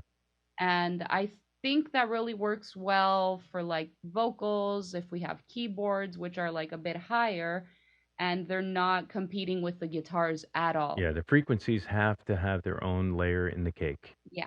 And Yeah. that's an extremely important. I don't recall hearing any like blast beats either as far as the drums went. It was No. like you just said, there was a groove about it that that was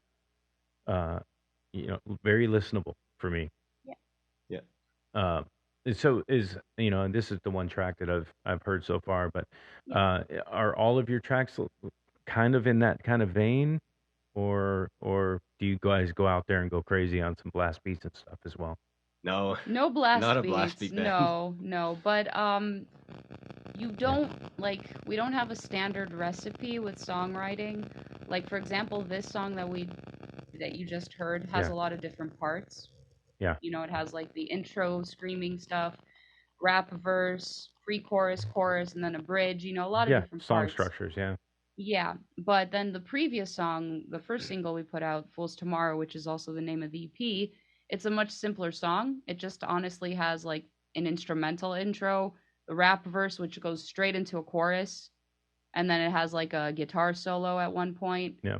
But it's a much simpler song. Yeah. And so that's the one thing with Sicksense, that you don't know what you're going to get. You don't know the exact song structure you're going to get. We're always going to have choruses that are like catchy and like memorable. Hooks. You gotta have the hooks.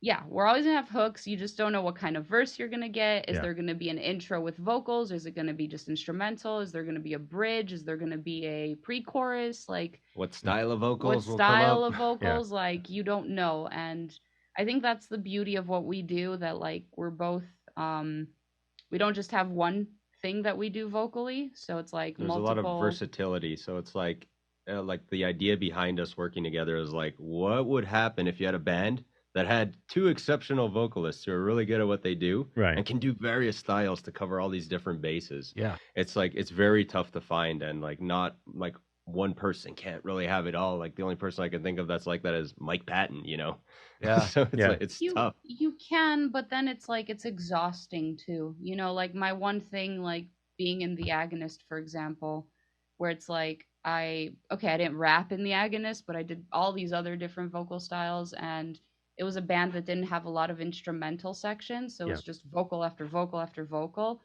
It just doing that live, it's so exhausting. Sure. Where it's like, it feels good to then get the compliment afterwards. It's like, whoa, like what can't you do? Yeah. But like, I just want to have fun, and I want to play shows, and I'm like have a good time on stage. And the beauty of like Sicksense is that I get those breaks where Robbie's doing his thing, and I can walk around and headbang instead of always being like, I'm out of breath. Yeah, that's a good point. It's that a great you compliment to each you can other, for trade sure. off the labor. What? Yeah. Vicky, speaking of the Agonist, I don't even know if this was I think it was an Agonist song. What was that piano song that you did? It sounds like a Remnants in Time. Yeah. I know immediately. Yeah, thank from the you. last EP. Yeah, maybe. It was the one that I got when we saw each other Um, Oh, then no, then it's an older song. yeah, it's an older song. It's easily, I mean, it's easily. Well, we met in 2016. Yeah. So I got it then. Piano song though, or do you mean like acoustic? You were singing, and it's just piano, and it sounds like a movie Is track. it intro? Music. No, it's a full the whole song, and It's like the Raven Eyes or something like that. That has guitar. it's It's like it's one of acoustic those- guitar and piano. Well, that one. while he's looking that up, Yeah. I had thought about. Have you ever thought about implementing? You were in Greece for a period of time, like traditional, and your guitar players from, Europe. Serbia. Yeah, so like introducing, like, what is it, a bouzouki Bouzouki. guitar, like a traditional Greek instrument of some sort, or traditional Serbian instrument into your sound. I don't know about like the instruments because I don't know how well that would work. Like there are some bands that do it. Like for example, like Bloodywood's a really good example of like taking that like new metal influence and infusing it with like their local sound. Mhm. That's why they're like a new metal / folk band. If you haven't checked them out, Wow. go ahead. Say that name They're again, very please. unique. Say that name again. Bloodywood. Bloodywood, they're from India. They're from Incredible, India, so incredible band. they do exactly that you're talking about, but then they Yeah. have like rapping sections and stuff like that. Wow. So it works really well for them. But the difference is that whole band is from there. Yeah. Whereas, Right. like we're from different places and like our sound is really American. It's just very US based. Yeah. Very groove. Like it'd still be groovy, but like just everything about it is like appeals to a US crowd. And Yeah. I do know some people in Europe that love this sound as well. Sure. But it's very popular here. And not against it if there's a song that we write and it makes sense. I would just say it's much more likely that instead of like implementing, let's say, traditional instruments, more so maybe like the modes and the Or a melody. scales. Yeah, or a melody. The vocally. melodies. Yeah.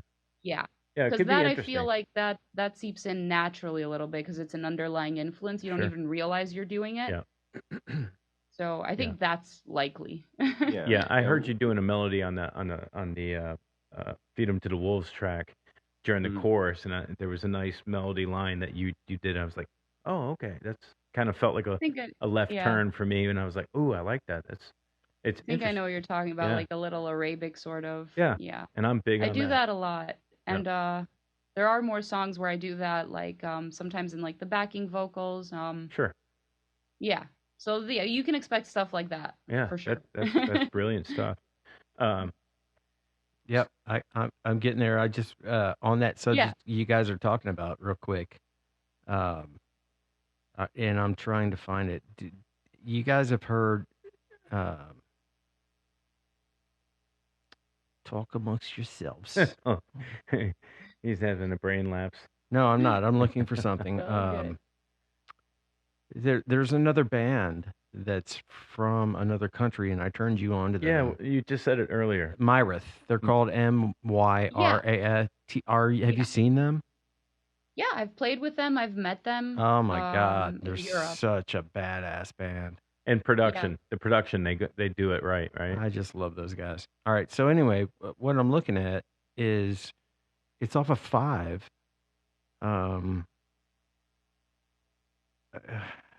Man, I wish It I has could. vocals, right?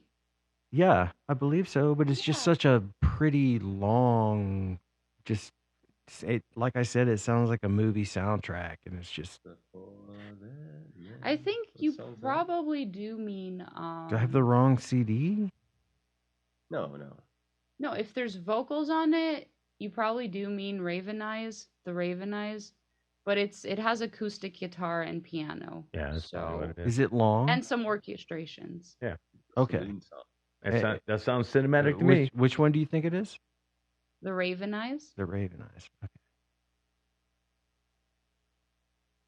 Like it's a ballad, essentially. Yes. It sounds like it could be in a James Bond soundtrack. Yes. I got to get past all this nonsense. Hold on. Well,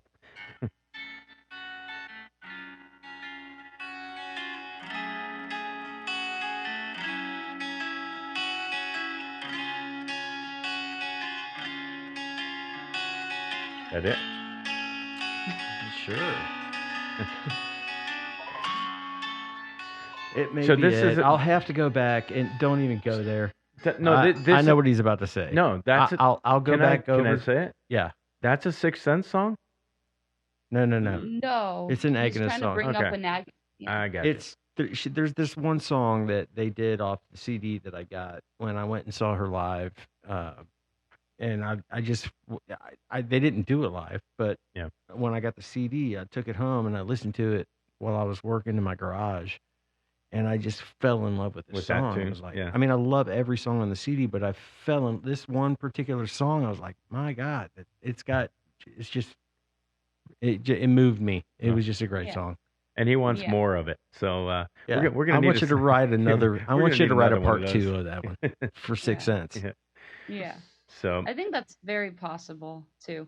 Because here's the thing, with the Agonist and in general with really heavy bands, anything that's considered death metal or just very heavy, it's really hard to write softer songs. Sure. Yeah. And people well, it's like you said, be okay with it. Yeah. That was your reaction, but to that song, a lot of fans were like, "This isn't even metal," and it's right. yeah, it's not, but it's a good song, right? You know? Music. Absolutely.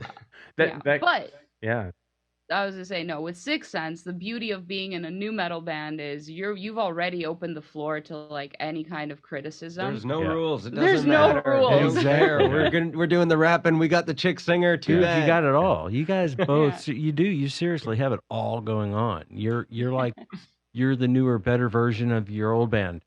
Both of you. You know, if you both get what I'm saying. Well, yeah. Well, that was meant for both of you in separately. Yeah, that's the point of doing an LP though, or a full length record, is that you can have, your 7 or 8 songs that are directed towards your hit making machine, and then throw in an artistic piece in the middle of it because it's an LP. What is your take on you held up a CD a few minutes ago with the gestures on it? How many songs are on that record? 5. Okay, so it's an EP. We're going through this process right now where we have exactly that. We've got a 5-song EP, and we're like, well, okay, we've done the whole do the record, put it on the streaming services, and blah blah blah. Nobody ever gets to song track number 13 or 14. Yeah, exactly. So is your approach to do singles and videos? Yeah. So, well, let me just show that, this is Fools Tomorrow. This is Kings Today. This is the one we released last year, which is also a 5-track EP. Mm-hmm. And originally the plan was put them out together as a full length. Sure. As a full length, yeah. But then the pandemic happened, so we decided, you know what? The best thing will be to just split them into 2 separate EPs. And it's like you're saying, people have such a short attention span now. They don't appreciate listening to a full album all the way through anymore. Especially I find with these younger generations, they just what's next? What's the hot song now? Sometimes they don't even listen to a full song. They're just nah, I'm skipping it, not good enough. But that's our approach. We're doing it the EP way right now, but moving forward with these new songs we're going to write, our mentality is let's have a full album worth of songs, record them all now so that there's somewhat of a story, overall bigger picture story with them all, and put them out as singles. Well, whoa, okay. I make the rules. All right, start screaming. Let's see it. No, I mean, that is the plan, to put out singles, unless of course we get signed. If a record label shows interest and they're willing to invest, they're going to want a full length for various different reasons. Right. And I would be more than happy to do that, knowing that, they are going to support it with all the resources. Without you having to pay for it. Right. Yeah. Because that's my thing. When you're independent, I don't want to write 10 songs, put them all on an album. Then you can't make a music video for all of them. It's just way too expensive. And some songs are going to get overlooked. Mm-hmm. And I want to, from now on in my life, never write a song that feels like a filler song. Right. I want every song to be a good fucking song. So, sure. If we're staying independent, it makes sense to just go the single route. Yep. Gain more traction, get more people talking about the I think band. a lot of bands are doing that these days. Yeah. I know Say Never's doing that. I mean, we put one out a year ago, and we're getting ready to do a show, a TV show where we're actually we're up for 3 awards, and which is cool. I don't know what it's going to do for us or what, you know, what we're going to gain out of it, but it's going to be hopefully something that comes out of it. Yeah, fruit. And then the rest of it we can put out, you know, because we've got just, you know, like we've got 6 more singles to put out, and we're not doing the whole thing all at once. Yeah. Well, It's just a waste. the other thing that, you know, these fans that are asking for more, what they don't understand is that as an independent, properly recording, producing, mastering, pressing a 10-song CD could cost $20,000. Minimum. Yeah, minimum, right? And artwork and this and that. People don't get that. And it's listeners like, don't get that. you know, now you got to do a video, which could cost, you know, $10,000 to do just one single of video. So it's of course, now you're going to get the people on that say, "Oh, you could do all that shit yourself." well, What that are you- is doing it yourself. Well, That's- yeah, you know but what I mean? There's still but there's the people that don't know how to do it and Yeah. that have never done Yeah. it themselves. Yeah. So it's a brutal path to go down as creatives, but don't you just find that you just can't not do it? Yeah, exactly. You absolutely have to do it. And it's like, you know, as much as like I'd love to just continue doing it independently and funding everything ourselves, it's just like people don't realize in the music industry, unfortunately, there's still like a lot of gatekeeping that goes on. And like how it works is like these industry people who run these record labels and all these press organizations and all these radio stations, they only like to hear from other people who are like them. They need to like, it needs to come, the emails and phone calls need to come from somebody they trust. It's like us as artists, if we try to like directly message these people, they're like, I don't know you. I don't care to know you, and I don't want to even hear your song. And it could be like, Sicksense could be like the greatest band on the planet. And we're at this point where people don't even open our emails or don't even care to check us out because we don't have that representation. So it's like we That's a good need point. that to break through that ceiling, and it will help us get to the next level by being on a record label. And it's also a space thing. What I've come to realize, it's a space thing. Like every Fridays are the hype. Fridays are, you know, when every band that's signed and independent as well releases a new song. And when it comes to press and opportunities, it's a space thing. Like when they create like here's 10 top tracks that you need to listen to coming out this week, you know, the signed bands that the labels are promoting are going to get a heads up on that because they have the resources. So it's not necessarily that like, oh, they don't care, or they like, oh, you're independent, we don't, you know, whatever. It's a space thing. It's just priorities where it's like, well, these submissions came from so and so, which we know, which we worked with. They're going to be prioritized. You could get lucky as an independent band and release music on a slow week, and then maybe you'll get more press. But like, for example, one thing we were just laughing about, was it last week? When did the Sleep Token album come out? Last week or 2 weeks ago? I think last week, this past Friday. This past Friday. Anyways, we were like, wow, we feel sorry for anyone else that's releasing music today. Yeah. Nobody's gonna like, everyone's nobody just was talking caring. about, yeah. It's because it's resources, and it's like we were saying with people's attention spans and all that. They get bombarded with a lot of music. They're not going to pay attention to everything. So media and press make sure to put at the forefront the stuff that they want to promote, and there's like selective slots, and it just is what it is.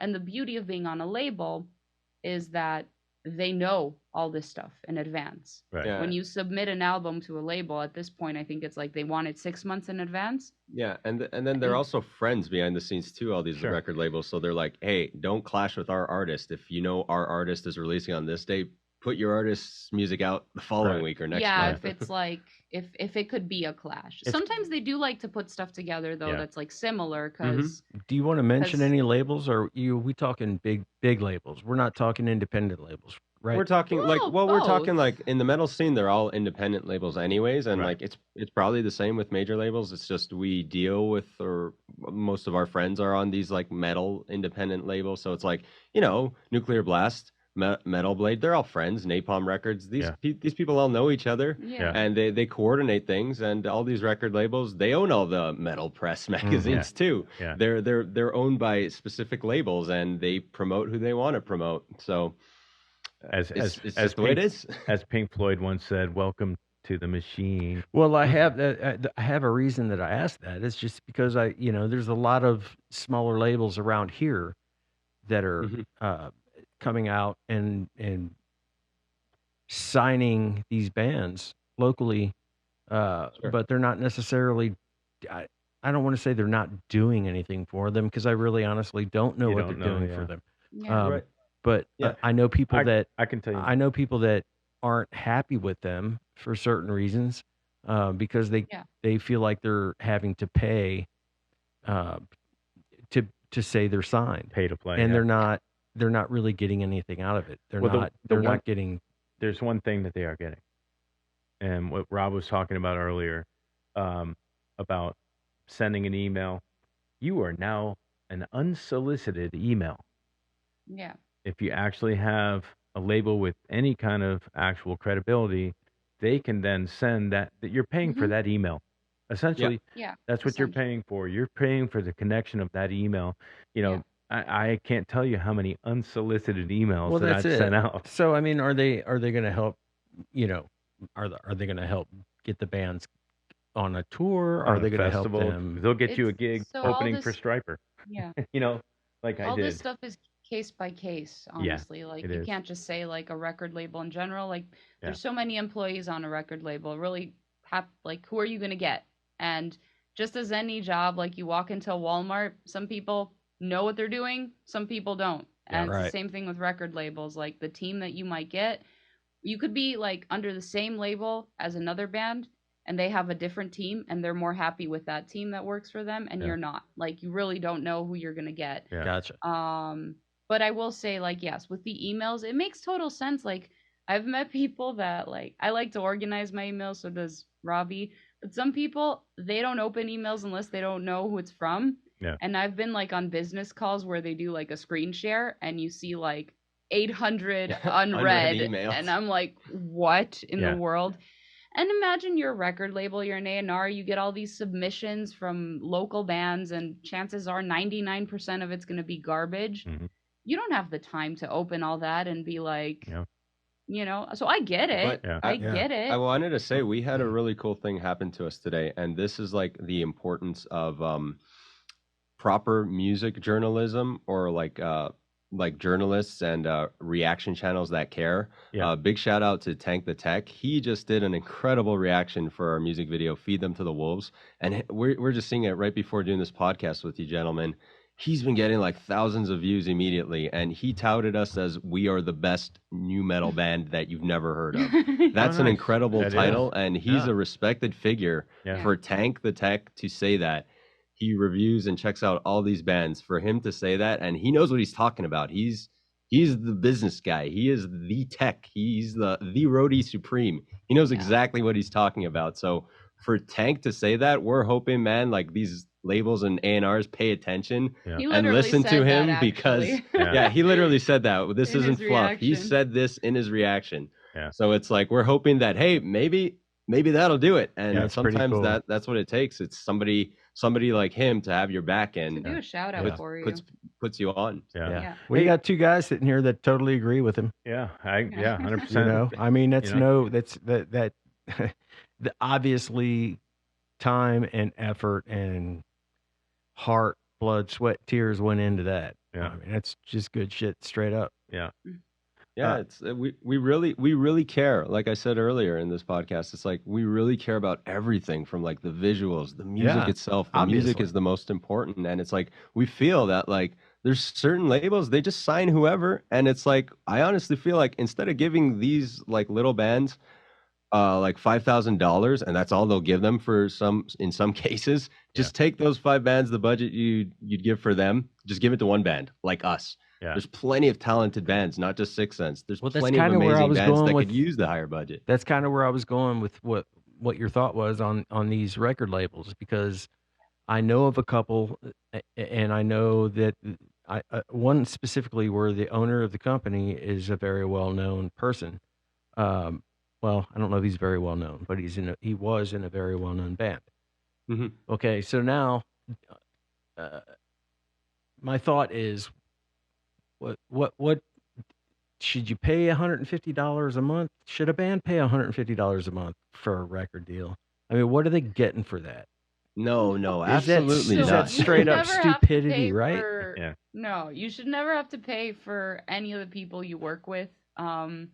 It's just Like dumb, with right? management and booking agents, they should work on commission. That's how it is. Right. If we make Where money, it's- you make money. Exactly. Yeah, And that's exactly. the true test. Like, do they Yes. believe in you? Are they going to actually work for you? Right. And that answer around here, I'm pretty sure, is no. And Yeah. and it's And then causing with- havoc actually between people. How you say everybody's got each other's back around here. It's starting to get kind of backstabbing. Yeah, Mm. yeah. Well, $150 a month, you would be more well served doing your own Google ads, Facebook ads. Oh, Yeah. You know, Yeah. doing your 100%. pumping your own stuff for $150 a month will get you way more exposure than. And Yeah. I'm giving people just the benefit of the doubt. The guys that I play with don't. They're like, they're burning bridges left and right. And I'm trying to put fires out and not necessarily disagreeing with him. But there's certain ways to do things and certain ways to not do things. But Isn't it fun? Isn't this business fun? One last question, then we do need to land this plane. Who does your artwork? Because both of those records had great artwork on them. they reminded me of the Guns N' Roses records. You said you were going to put them out as one, but you put them out as two. It kind of Yeah, reminds Your me of the Illusions Guns N' records. Roses thing, which is It's this artist, she paints everything herself. Yeah. Everything by hand, and like the Kings Today album cover. That's I saw it in kick-ass. person. This one is actually massive. It's like the size of me. I'm like 6 foot tall. It's like a 6 Wow. foot tall hand painted piece of beautiful Not artwork. 6 feet tall, It's- maybe it's- like 3 feet. Okay, I like to be Come over on. dramatic. Hey, I'm with it, 5'8", 5'9". He's definitely taller than I am. it was pretty big. It was a pretty big painting, and I was just blown away that she did everything by hand. Sure. And her name is Alexandra Morozova. She's Russian. She's Russian, and she's going to art school here. She's about to graduate with her master's, I believe. She studies in the States now. And she's incredible. Alexandra. She's Vicky, incredible. you said She's that done our art artwork. piece is 3 feet tall? Did you say that art piece is 3 feet tall? It's something like Robbie said it was as big as him. It's not as big as him, but Okay, it's all still right. I big. misunderstood you. Yeah, it's still a Me. really beautiful Yeah. piece of art for sure. It's really big. Like, I thought it was like, the a size. little hand. But it's like, thing. no, she actually hand painted a big canvas and That's then amazing. scanned it. And Yeah. yeah. What about the other one? Same thing. I Same? think she did the same thing, and it's like, my inspiration for that was like, I actually had these template drawings for both artwork pieces. I drew them myself, like Yeah. my little doodly thing, Did and you? I'm like, I want something like this, and then she made it fantastic in Wow. her style. I'm like, because I believe like I could have like an idea for an art piece, Sure. but if I'm working with an artist who knows what they're doing, Yeah. I trust them, and I'm like, do your thing. Right. You're right, the right. true artist. You know exactly what you're That's doing. the way and- to handle it for sure. yeah, she took my sketches and she did a You got what you fantastic got. job, and that's it. Yeah, It's kick ass. and it's high quality, like we said earlier. Everything's got to be top notch. I did notice that you're still pressing CDs. Are we still doing that? What's the future look like here for that type of? I'll be format? buying both of those CDs because you have a package deal going on, I think, don't you? I'm gonna plug you. Yeah, we have like CDs and T-shirts and patches if you want to show Oh yeah, them. the patches. These just We came got in these too a few days kick-ass ago. woven Oh, killer. patches. They're Go like they're Bear. fuzzy too. Deli patches. Deli Bear. Yes. We got the King Deli. Which one? King Deli. Yeah. Jester Deli. I love it, dude. But Yeah. do you so like I'm looking at we sell thumb drives with our whole catalog on it with and then promo pictures and stuff like that. How many Videos, of those have we sold? not that band. Oh. Hope's Anchor. Oh. And you can put it in your car, and Yeah. because now everything's in, like that kind of format. What are we looking at as far as future formats? I'm I think for me, I'm seeing like like a physical copy of anything, whether it's a CD or vinyl, is Yeah. like really for a niche market. It's Yeah. for the collectors who are like really like, I need Yeah. to have this Yeah. physical piece of music for Yeah. myself. So the cheapest option for us at our level now is to just do CDs. Yeah. It's still accessible by people, like if they want to have a physical thing, whereas like a tape thing is something that's popular with black metal bands.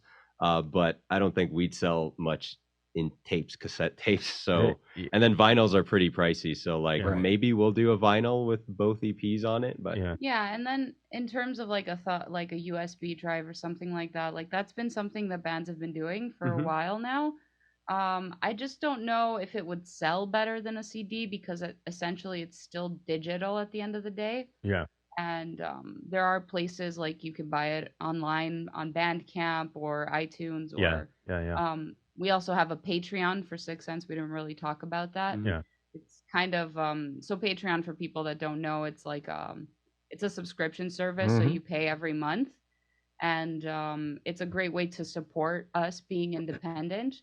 And we offer stuff in return, so like they can just download the tracks from our Patreon, but the demo versions we of the also songs too. yes, we also have other perks. It's not just for like the finalized thing. It's like we share stuff with people behind the scenes that we're not putting out in public, sharing demos. We're going to be sharing like works in progress with the newer music, where it's like, here's a riff, for example, and then they get a sneak peek, and it just like it's more about building a community. Yeah. Making them feel like they're a part of the band, which they are. Like Sure. I really want Sicksense to be that. It's They're not actually- just the individual members; it's our team, and everybody who helps and supports us as part They're of actually the band. biggest part of the band, right? They're the- I heard of Patreon for the first time from Jim Brewer. Is that is that like the most helpful place Yeah, for it bands? really is. It really is, because I mean every band and artist, creator in general, like runs their Patreon their own way. Like Okay. you can literally choose what you want to offer in return, and different people do different things. For a band our size that's independent, or anyone that's like a smaller creator or band, it's the best way to support, really, because it's stable monthly income. Whereas like the only other way we can make money is by selling merch, by selling our albums, by digital downloads on Bandcamp. Right. That's the only way we can make money. And if we start playing shows as well, but there's a lot of expenses that go into shows. Absolutely. But a band our size, we can't print a whole line of merch. Yeah. Where like 5 t-shirt designs and a hoodie, and like how some bigger bands do. When they announce a new album, they have this whole huge line of merch and like different vinyl colors, and they'll get like some super fans to just buy everything. Right. And then it's like, boom, we made 30 grand in like a weekend. Yeah. Like we can't do that. Yeah. So our merch is limited. So it's like, okay, you can buy the CD, you can buy a shirt, that's $50. But then what? You're not going to buy the CD and the shirt again. So Right. Patreon is really the best way to support us, because And that's a monthly stable. subscription, right? Yeah. Yeah, and it starts. You could start it from anywhere, but our basic is like $5 a month. Yeah. Yeah. Okay. Yeah, and you get a good amount from like what we offer. You get pretty much everything with the $5 tier, and then like the higher tiers, like we have a $10 one, a $25 one. You get like some extra special stuff, but it really just helps to like knock down expenses from our budget. We're getting That's like what a I thought. monthly Yeah. Okay. source of income that's a little bit. It's like it could definitely be a lot better, and like we just need to grow more and like raise awareness on it. But yeah, it's a really cool thing, and like Vicky was saying, and like I've mentioned, we really want a high quality product for everything we do. And then it's like even like some of these sign bands that are like mid-level or lower levels on these record labels, they even opt to do like print on demand stuff. And it's like for us, we really want to have that quality control and make sure it's the absolute best print on the shirts, on our hoodies, incredible designs too, that like you realize that's a Sicksense merch item. It's not just any death metal band logo that's print on demand that'll fade out. It's really high quality stuff. It's important to us. Also, to add to what he just said, a lot of signed bands have Patreon as well. Yeah. Which is, that just goes to show where it's like, it's not enough. it's not It's whatever not enough labels are sometimes. giving bands, it's not enough. Yeah. They're Right. still like, let's do a Patreon. That's why I wanted because- to ask about it, because I know that. I mean, I listened to Brewer long enough to realize that I think that's kind of the way to go for people to get more steady income than Yeah. just like you said. You know, you can get a CD and a T-shirt, $50, and then what? Yeah. Yeah, exactly. They can't buy the T-shirt and the CD again. I mean, they can, but why? Like Right, most people, sure. some people just want to give you money to help out, Yeah. and Yeah. and yeah, it's pretty stable. Like it'll Mm-hmm. go up and down, but it's not like suddenly like 1 month you made $1,000 and then the next month you made 200. It's Yeah. like it stays up and down. Like Yeah. it's not volatile. Yeah. Yeah. So Good. it's really the best way to support a band, and it's I think some people are reluctant because they don't know what Patreon is. They're like, oh, Exactly. I have to put all my information and create an account, and that like turns people away. But you can cancel at any time, so Yeah. it's just like a Netflix subscription. It's not like for Right. life. Right. Yeah. It's interesting that all these new things are, pop up. And you know, as an artist and a creator, you have to kind of go, okay, is this a fad or is this one sticking around? Yeah. What are we doing here? You know, You gotta try it out and see. but it's interesting to hear, the direction you guys are going and what you're using, and love the material that you're doing. I love the patches. I would be a Jester Deli. Yeah, I think I'm with you I'd on be that a one. Jester Deli for sure. But hey, we really appreciate you guys coming on, telling your story, showing your heart, and just getting to know you guys. Yeah, I was looking forward to this one. Yeah, Two of my favorite people. yeah. Thanks for having us. So Thank you, gentlemen. before we go, tell everybody where your website, your socials, and then your shows that are coming up in June in Montreal. Yeah, so we are the two co-vocalists in Sicksense. I'm Rob the Ripper. This is my wife, Killer V. You can find all our stuff on soundescapeagency.com/Sicksense. There's like links to like our merch, and all our socials are there too. That's the website Vicky and I run together.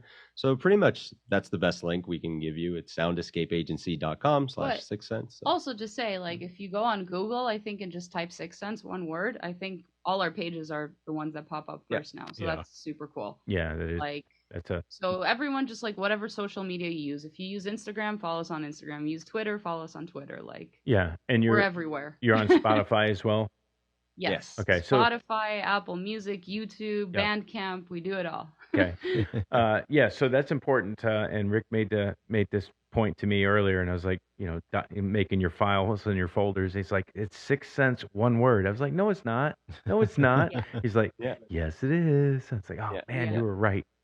So, but again, we really appreciate you guys coming on, and as things start to happen, and keep us updated and come back on, and let us know what worked and what didn't. Yeah. And good luck Yeah. getting your Thank you band all. to Phoenix, because I think that sounds like fun. Yeah. That band house, that should be documented. Cameras, Oh, that's a good idea. Big Brother style. Yeah. Oh, Big Brother If style. we can make it happen. Yeah. God, that would be great. Yeah, just get some wise cameras That's such a great idea. and put some SD cards in there and yeah. just record Reality everything. TV show. Yes. Yeah, Watch out, Kardashians. I'm Yeah. telling you, Ellie you Bear's guys would coming rule through. the world. I love it. I love it. Love both of you guys. Thank you so much for being on. Yeah. Yeah, Thanks, for guys. having us. Appreciate it. All right, guys. Thank you. Bye. You're watching the Original Music Podcast with your hosts Raymond Hems and Rick Gathman.